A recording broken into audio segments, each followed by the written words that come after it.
Good morning বন্ধুরা, তোমরা কেমন আছো? নিশ্চয়ই খুব ভালো আছো, আমরা ভালো আছি। শ্রাবন্তী শ্রেয়সী ব্লগে তোমাদের স্বাগত। আজকে বুধবার, এখন বাজে সকাল 8:30। মানে 8:30 থেকে ব্লগটা স্টার্ট করে দিচ্ছি। আমি দেখতে থাকো আমাদের ব্লগটা।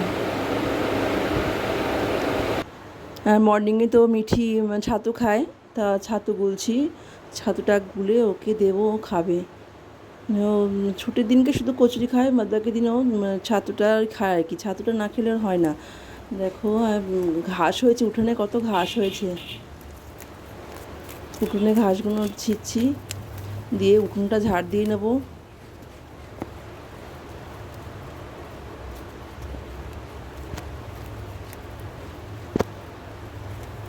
ছোটো ছোটো ঘাস পুরো ভর্তি হয়ে গেছে। আর পেছন দিকে তো জঙ্গল হয়ে গেছে, মানে জঙ্গল পোষা করতে আসলেই হ্যাঁ, মানে হাজারে কম বলে না, কথা বলে না যে 1000 টাকা দাও, এরকম বলবে। কমাতেই পারবো না, কিন্তু উঠোনে দু একটা হয়েছে, আমি যে থাক, আমি নিজেই করে নিই।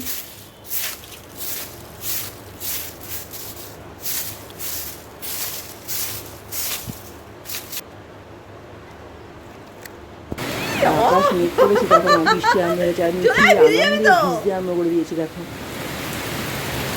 আনন্দে ভিজতে বসে গেছে। কি সর্বনাশ! উঠানে জল জমে গেছে। একটুখানি বৃষ্টি হলে আমাদের ওখানে জল জমে যায়। আবার একটু পরে হাতে নিয়ে নেবো থেকে। আমি আনাজ টানাজ করলাম, এবারে ওই আনাজগুলো একটা টবের মধ্যে রাখছি। এটা বালতিতে রাখলে ভালো হয়, তো চাপা দেওয়া বালতি কিনলাম। এত সুন্দর বালতি যে ওটা ব্যবহার করে বাইরে রাখতেই ভয় লাগছে, কেউ নিয়ে চলে যাবে। আর দেখো শিউলি ফুল গাছটা পড়ে যাচ্ছে পুরো। মাটিটা ঠিক মতো নেই মনে হয় গাছের গোড়ায়। ভালো করে মাটি দিয়ে আর ওটা করে দিতে হবে। এই টবের মধ্যে আনাজের খোলাগুলো সব রাখছি, এবার পরে একটা বালতি করে রেখে দেবো।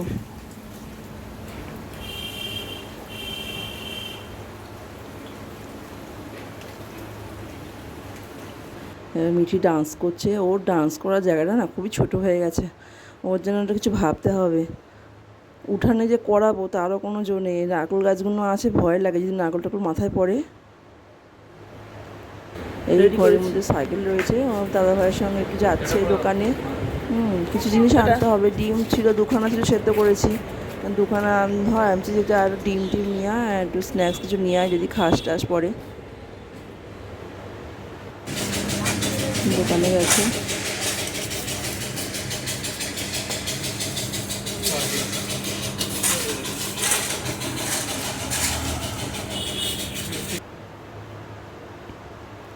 আজকে রান্না করেছি, আলু ভাজা করেছি, তারপরে তোমার মাছ করেছি, আর সেই পটলে খোলা ছিল ওটা ভাজা করেছি, আর দুখানা ডিম সেদ্ধ যেটা বললাম ওটা করেছি।